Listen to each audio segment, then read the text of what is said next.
ছাত্ৰ-ছাত্ৰীসকল, আজি মই আলোচনা কৰিবলৈ লৈছোঁ সপ্তম শ্ৰেণীৰ গণিত বিষয়টোৰ প্ৰথম পাঠ অখণ্ড সংখ্যাৰ ওপৰত। আমি ইতিমধ্যে অখণ্ড সংখ্যাৰ যোগ, বিয়োগ আৰু পূৰণ সম্পৰ্কে আগৰ দুটা ক্লাছত আলোচনা কৰিছিলোঁ। আজি আমি অখণ্ড সংখ্যাৰ হৰণ প্ৰক্ৰিয়াৰ বিষয়ে আলোচনা কৰোঁ। আহাচোন। হৰণ হৈছে পূৰণৰ বিপৰীত প্ৰক্ৰিয়া। তোমালোকে ইতিমধ্যে পূৰ্ণ সংখ্যাৰ পূৰণ আৰু হৰণ প্ৰক্ৰিয়াৰ বিষয়ে বহু কথাই শিকি আহিছা, নহয়নে বাৰু? এতিয়া আমি এটা উদাহৰণ লওঁ আহাচোন।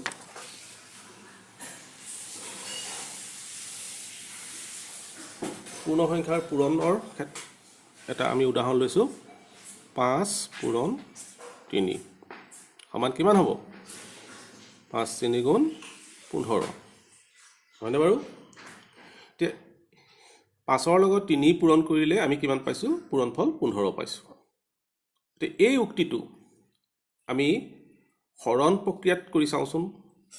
এতিয়া হৰণ প্ৰক্ৰিয়াত আমি কি উক্তি পাওঁ? এতিয়া চোৱা, 15ক যদি আমি ইয়াৰ যিকোনো এটা সংখ্যাই হৰণ কৰোঁ, ধৰা প্ৰথমতে আমি 3ৰে কৰিলোঁ, এতিয়া কিমান পাম? 3 5 গুণ 15। গতিকে এই সংখ্যাটো পালোঁ নাই? পালোঁ। এইবাৰ 15ক আমি আনটো সংখ্যাৰে হৰণ কৰোঁ। এইবাৰ প্ৰথমে 3ৰে কৰিছিলোঁ, এইবাৰ 5ৰে কৰিম। এতিয়া 5ৰে কৰিলে 5 3 গুণ 15, তাৰমানে 5 আৰু 3, গতিকে এই সংখ্যা দুটাই পাইছোঁ। 5 3ৰে 15ক হৰণ কৰোঁতে আমি 5 পাইছোঁ, 5ৰে 15ক হৰণ কৰোঁতে আমি 3 পাইছোঁ, নহয়নে বাৰু? গতিকে পূৰণৰ এটা উক্তিৰ কাৰণে আমি হৰণত দুটা উক্তি পাওঁ। অৰ্থাৎ আমি ক'ব পাৰোঁ যে পূৰ্ণ সংখ্যাৰ পূৰণৰ ক্ষেত্ৰত প্ৰতিটো উক্তিৰ বাবে আমি হৰণ প্ৰক্ৰিয়াত দুটাকৈ উক্তি পাওঁ। এতিয়া আমি ধনাত্মক অখণ্ড সংখ্যাক ধনাত্মক অখণ্ড সংখ্যাৰে হৰণ, এই ক্ষেত্ৰত চাওঁ আহাচোন। আমি দুটা ধনাত্মক অখণ্ড সংখ্যা লৈছোঁ, এটা লৈছোঁ 8 আৰু আনটো লৈছোঁ 2। তেতিয়া 8ক 2ৰে হৰণ কৰিলে আমি কিমান পাইছোঁ? 4। গতিকে 4ও এটা আমি ধনাত্মক অখণ্ড সংখ্যাই পাইছোঁ নাই? পাইছোঁ। গতিকে এই উক্তিটো 8ক 2ৰে হৰণ কৰিলে হৰণফল কিমান হয়? 4। এই উক্তিটো আমি সংখ্যা ৰেখাত উপস্থাপন কৰি দেখাইছোঁ। চোৱা, আমাৰ 8ক 2ৰে হৰণ কৰিব লাগে, অৰ্থাৎ 8ক কি কৰিব লাগে? 2ৰে ভাগ কৰিব লাগে। গতিকে আমি 0ৰ পৰা আমি প্ৰতি 2 একক ল'ব লাগিব, কাৰণ যিহেতু আমাৰ 2ৰে ভাগ কৰিবলৈ কৈছে, গতিকে আমি 2 একক ল'ব লাগিব এবাৰত। এতিয়া 2 একক লৈ আমি 0ৰ সোঁ দিশে, অৰ্থাৎ ধনাত্মক দিশত, 0ৰ পৰা সোঁফালে থকা সংখ্যাবিলাক ধনাত্মক সংখ্যা, যিহেতু অখণ্ড সংখ্যাকেইটা ধনাত্মক অখণ্ড সংখ্যা, সেইবাবে আমি 2 একক লৈ আমি এনেকৈ গৈ থাকোঁ। গৈ 8টো আমি ক'ত পালোঁ? এইখিনি পালোঁ। কেইবাৰ গ'লোঁ? এবাৰ, দুবাৰ, 3বাৰ, 4বাৰ। গতিকে প্ৰতি 2 একক লৈ আমি 8 পাবলৈ আমি কেইবাৰ যাব লগা হ'ল? 4বাৰ। গতিকে সেইকাৰণে 8ক 2ৰে ভাগ কৰিলে আমি কিমান পাম? 4 ভাগ পাম। এতিয়া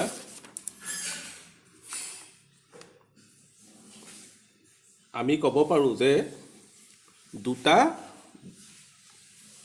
ধনাত্মক অখণ্ড সংখ্যা এটাক আনটোৰে হৰণ কৰিলে হৰণফলটো হ'ব এটা ধনাত্মক অখণ্ড সংখ্যা।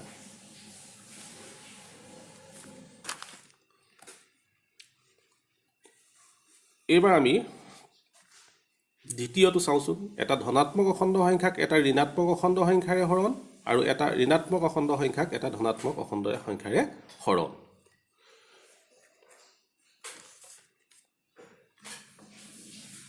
এতিয়া আমি প্ৰথমে চাওঁচোন, এটা ধনাত্মক অখণ্ড সংখ্যাক ঋণাত্মক অখণ্ড সংখ্যাৰে হৰণ কৰি। ধৰা এটা ধনাত্মক অখণ্ড সংখ্যা হ'ল 15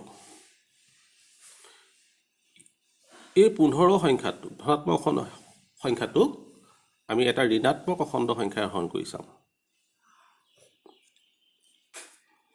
তেতিয়া আমি কি পাম কাৰণ এটা ঋণাত্মক অখণ্ড সংখ্যা আছে এটা ধনাত্মক অখণ্ড সংখ্যা আছে গতিকে আমি প্ৰথমতে চিনটোত গুৰুত্ব নিদিওঁ আমি এই 15টোক 3 ৰে হৰণ কৰি চাম গতিকে 3 ৰে 15 হৰণ কৰিলে কেইবাৰ যাব 5 বাৰ যাব 3 5 গুণ 15 আমি বাৰটোৱে হৰণফল নহয় জানো গতিকে ইয়াত এটা ধনাত্মক এটা ঋণাত্মক গতিকে আমাৰ হৰণফলটো ঋণাত্মকেই হ'ব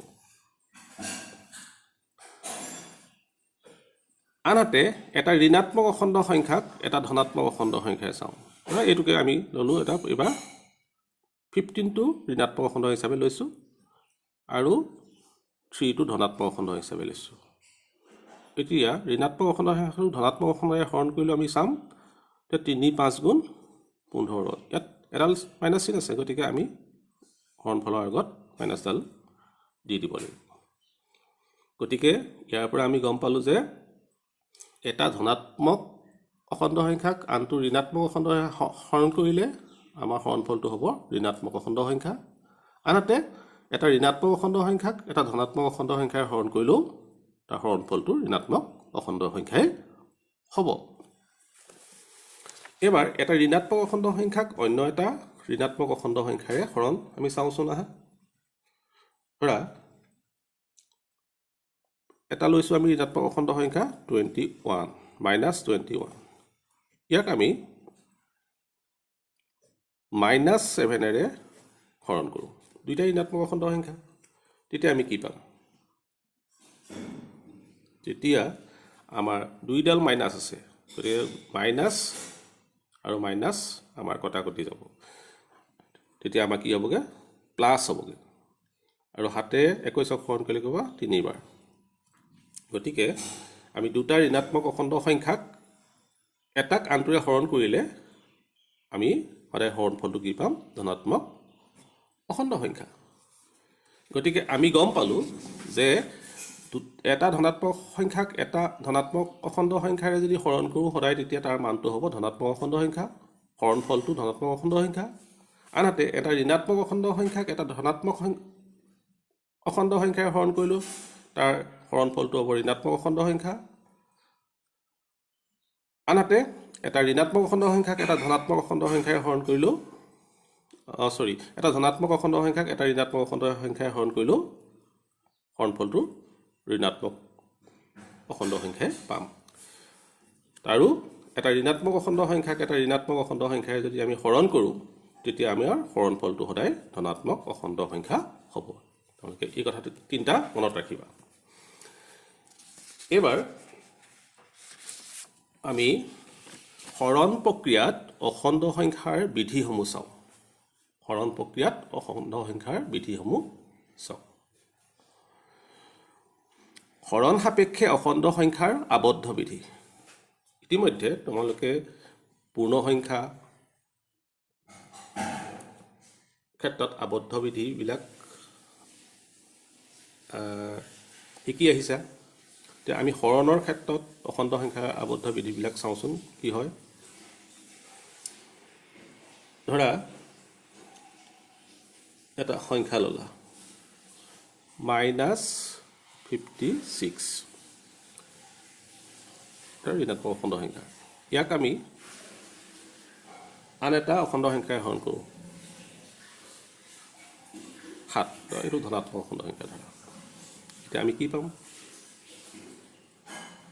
7 গুণ 7 গুণ 56 গতিকে -8 হ'ব এটা ঋণাত্মক অখণ্ড সংখ্যা এটা ধনাত্মক অখণ্ড সংখ্যা গতিকে উত্তৰটো সদায় ঋণাত্মক অখণ্ড সংখ্যা হ'ব আৰু হাতেৰে 56ক ভাগ কৰিলে আমি কি পাম 8 পাম গতিকে এইটো হ'ব -8 আমি এই অখণ্ড সংখ্যাটোক এই অখণ্ড সংখ্যাটো যেতিয়া হৰণ কৰিছোঁ তেতিয়া আমি কি পাইছোঁ এটা অখণ্ড সংখ্যা পাইছোঁ -8টো এটা অখণ্ড সংখ্যা ঠিক তেনেকৈ ধৰা এবাৰ আমি 3 অখণ্ড সংখ্যাটোক 5 অখণ্ড সংখ্যাটোৱে হৰণ কৰিছোঁ ধৰা, তেতিয়া আমি কি পাম? 3ক 5ৰে হৰণ কৰিব লাগে, কাৰণ 3টো 5তকৈ সৰু, গতিকে এইটো আমি বহুত বহলকৈ আমি হৰণ নকৰোঁ, আমি এনেকৈও পাতোঁ হৰণটো, 3টো ওপৰত পাতোঁ আৰু 5টো তলত পাতিম। কোনে হৰণ কৰিছে? 5ৰে হৰণ কৰিছে, গতিকে যিটোৱে হৰণ কৰা হয় সেইটো তলত পতা হয়, ভগ্নাংশ হিচাপতো আমি পাতিব পাৰোঁ। গতিকে এইটো হৰণ কৰিলে দশমিকত ওলাবগৈ, আৰু দশমিক বা ভগ্নাংশবিলাক কাহানিও অখণ্ড সংখ্যা নহয়। গতিকে এই ক্ষেত্ৰত আমি অখণ্ড সংখ্যা পাইছিলোঁ হয়, কিন্তু এই ক্ষেত্ৰত অখণ্ড সংখ্যা পাইছোঁনে? নাই পোৱা। গতিকে আমি সকলো ক্ষেত্ৰতে প্ৰতিটো অখণ্ড সংখ্যাৰ ক্ষেত্ৰতে আমি যদি হৰণ কৰোঁ, প্ৰতিটো ক্ষেত্ৰতে আমি অখণ্ড সংখ্যা পাব লাগিব, তেতিয়াহে আমি বিধিটো মানি চলে বুলি ক'ব পাৰিম। সেইবাবে যিহেতু ইয়াত পাইছিলোঁ, ইয়াত নাই পোৱা, সেইবাবে আমি সামগ্ৰিকভাৱে ক'ব লাগিব যে হৰণ সাপেক্ষে অখণ্ড সংখ্যাবিলাক আবদ্ধ নহয়, বা অখণ্ড সংখ্যাবোৰে হৰণ সাপেক্ষে আবদ্ধ বিধি মানি নচলে। ইয়াৰ পিছতে আহিলে হৰণ সাপেক্ষে অখণ্ড সংখ্যাৰ ক্ৰম বিনিময় বিধি। ক্ৰম বিনিময় বিধি মানে ক্ৰমটো সলনা সলনি কৰি আমি হৰণ কৰিব লাগিব। গতিকে এটাক ধৰিছোঁ আমি 3, আনটো লৈছোঁ 5, 3ক 5ৰে হৰণ কৰিব লাগে, আমি কিমান পাম? 5/3 পাম, নহয়নে বাৰু? এইবাৰ আমি ক্ৰমটো সালসলনি কৰি দিওঁ, 5টো আগলৈ লৈ আহিছোঁ, 3টো পিছলৈ লৈ গ'লোঁ, তেতিয়া আমি কি পাম? কাৰণ যিটোৱে হৰণ কৰা হয় তলত বহিব, আৰু যাক হৰণ কৰা হয় ওপৰত বহিব। গতিকে 5/3 আৰু 3/5 সমান নে অসমান? গতিকে আমি এটা উদাহৰণৰ পৰাই গম পালোঁ যে অখণ্ড সংখ্যাবিলাকে হৰণ প্ৰক্ৰিয়াৰ সাপেক্ষে ক্ৰম বিনিময় বিধি মানি নচলে। এইবাৰ 3 নম্বৰটোলৈ গৈছোঁ, হৰণ সাপেক্ষে অখণ্ড সংখ্যাৰ সহযোগ বিধি। এতিয়া সহযোগ বিধিত আমি জানো যে আমাৰ কেইটা সংখ্যা ব্যৱহাৰ কৰিম? 3টা সংখ্যা ব্যৱহাৰ কৰিম। ধৰা সংখ্যা 3টা ল'লোঁ, এটা 18, এটা 6 আৰু এটা 3 লৈছোঁ। এইকেইটাক আমি হৰণ কৰিম। আমি একেলগে 3টা হৰণ নকৰোঁ, প্ৰথমতে আমি 18ক 6ৰে হৰণ কৰিম। এতিয়া আমি কি পাওঁ চাওঁ আহাচোন। এতিয়া 6য়ে 18ক হৰণ কৰিলে কেইবাৰ যাব? 6 2 গুণ 12, 6 3 গুণ 18, এইটো হৰণ হৈ গ'ল। এতিয়া কি থাকিল ইয়াত? আৰু 3 আছে। এতিয়া 3ক 3ৰে হৰণ কৰিলে কিমান হ'ব? 3 গুণ 3, এবাৰ হ'ব। এইবাৰ আমি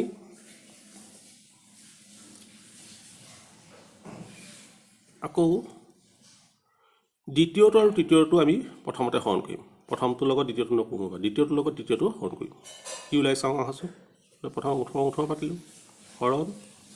এতিয়া 6ক 3ৰে হৰণ কৰিলে কেইবাৰ যাব? 3 2 গুণ 6। এতিয়া 18ক 2ৰে হৰণ কৰিলে কেইবাৰ যাব?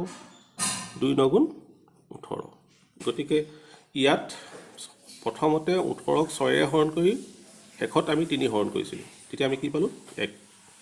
এইবাৰ প্ৰথমতে 6ক 3ৰে হৰণ কৰি পিছত 18ক 2ৰে হৰণ কৰিছিলোঁ, তেতিয়া আমি কি পালোঁ? 9। এতিয়া দুইটা উত্তৰ বেলেগ বেলেগ ওলাইছে, হৰণফল বেলেগ বেলেগ ওলাইছে। গতিকে সমান ওলোৱা হ'লে আমি ক'লোহেঁতেন যে সহযোগ বিধি মানি চলে, কিন্তু এই ক্ষেত্ৰত সমান ওলোৱা নাই। সেইবাবে আমি ক'ম অখণ্ড সংখ্যাবিলাকে হৰণ প্ৰক্ৰিয়াৰ সাপেক্ষে সহযোগ বিধি মানি নচলে। ইয়াৰ পিছত 0ৰে হৰণ। তোমালোকে ইতিমধ্যে 0ৰে পূৰণৰ বিষয়ে তোমালোকে জানা। 0ৰ লগত যিকোনো সংখ্যা পূৰণ কৰিলে সদায় তাৰ মানটো 0ই হ'ব, হয়নে বাৰু? ধৰা যিকোনো সংখ্যা, ধৰা 27 ল'লোঁ, 27ৰ লগত যদি 0 পূৰণ কৰোঁ তেতিয়া আমাৰ কি হ'ব? 0 হ'ব। যিকোনো সংখ্যা 0ৰে পূৰণ কৰিলে সদায় 0 হ'ব। এইবাৰ আমি 0ৰে হৰণ কৰিব লাগে। এতিয়া হৰণ কৰিলে কি হ'ব চাওঁ আহাচোন। ধৰা 0ক আমি 5ৰে হৰণ কৰিব লাগে। তেতিয়া 0ক 5ৰে হৰণ কৰিলে আমি পাম কি পাম 0ই পাম নহয়নে বাৰু 0ই পালোঁ কিন্তু 5ক যদি আমি 0ৰে হৰণ কৰোঁ তেতিয়া কিবা অৰ্থ থাকিব নেকি বা 0ক 0ৰে হৰণ কৰিলে কিবা অৰ্থ থাকিব নেকি অৰ্থহীন ঠিক তেনেকৈ 0ৰে যিকোনো সংখ্যাক বা যিকোনো অখণ্ড সংখ্যাক হৰণ কৰাটো অৰ্থহীন গতিকে এইটো আমি অনিৰ্ণেয় বুলি লিখিম অনিৰ্ণেয় এইটো মনত ৰাখিবা যিকোনো সংখ্যাক 0ৰে হৰণ কৰিলে আমি কি পাম সংখ্যাটো অনিৰ্ণেয় নিৰ্ণয় কৰিব নোৱাৰোঁ কিন্তু 0ক যিকোনো অখণ্ড সংখ্যাৰে হৰণ কৰিলে সদায় 0 হ'ব এই দুটা ডিফাৰেন্স অলপ মনত ৰাখিবা ইয়াৰ পিছতে আহিলে 1 আৰু -1ৰে হৰণ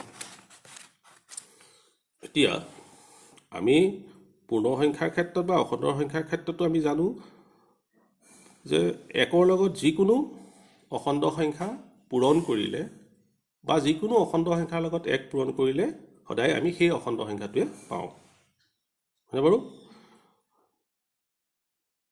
এতিয়া আমি হৰণৰ ক্ষেত্ৰত কি হয় চাওঁচোন ধৰা 10ক যদি আমি 1ৰে হৰণ কৰোঁ 1 10 গুণ 10 10হে পাম এতিয়া -25ক যদি 1ৰে হৰণ কৰোঁ তেতিয়া কি পাম -25হে পাম গতিকে পূৰণৰ নিচিনাকৈ হৰণৰ ক্ষেত্ৰতো এক সংখ্যাটোৰে যিকোনো অখণ্ড সংখ্যাক হৰণ কৰিলে আমি সেই অখণ্ড সংখ্যাটোৱে পাম কিন্তু -1ৰে অখণ্ড সংখ্যাবিলাকক হৰণ কৰিলে কি হয় চাওঁ আহাচোন এতিয়া ধৰা 10ক আমি -1ৰে হৰণ কৰোঁ কি পাম আমি ইতিমধ্যে গম পাইছোঁ যে এটা ধনাত্মক অখণ্ড সংখ্যাক এটা ঋণাত্মক অখণ্ডৰে হৰণ কৰিলে সদায় আমি সেইটো ঋণাত্মক অখণ্ড সংখ্যা পাম গতিকে আমি চিনডাল দিছোঁ মাইনাছ এতিয়া 1ৰে 10ক হৰণ কৰিলে কিমান হ'ব 10 গতিকে আমি 10ক হৰণ কৰিছিলোঁ -1ৰে ধনাত্মক এইটো হ'ল ধনাত্মক অখণ্ড সংখ্যা কিন্তু এইটো আমি ঋণাত্মক অখণ্ড সংখ্যা পালোঁ ঠিক তেনেকৈ ধৰা -20 হৰণ -1 এতিয়া এই ঋণাত্মক অখণ্ড সংখ্যাটোক -1ৰে হৰণ কৰিব লাগে যেহেতু আমি শিকিছোঁ যে ঋণাত্মক অখণ্ড সংখ্যাক ঋণাত্মক অখণ্ড সংখ্যাৰে হৰণ কৰিলে সদায় ধনাত্মক অখণ্ড সংখ্যা হয় গতিকে চিনডাল কি হ'ব প্লাছডাল আমি প্ৰথমতে নিলিখোঁ 1ৰে 20ক হৰণ কৰিলে কি হ'ব 20 পাই যাব গতিকে এটা ঋণাত্মক অখণ্ড সংখ্যাক এটা ধনাত্মক এটা -1ৰে হৰণ কৰিলে আমি কি পালোঁ এটা ধনাত্মক অখণ্ড সংখ্যা পালোঁ গতিকে আমি ক'ব পাৰোঁ যে কোনো অখণ্ড সংখ্যাক -1ৰে হৰণ কৰিলে হৰণফলটো একেটা অখণ্ড সংখ্যা পোৱা নাযায় গতিকে আজিলৈ ইমানতে সামৰিছোঁ ইয়াৰ পিছত তোমালোকে অনুশীলনীৰ প্ৰশ্নবিলাক সমাধান কৰিবলৈ তোমালোকক চেষ্টা কৰিম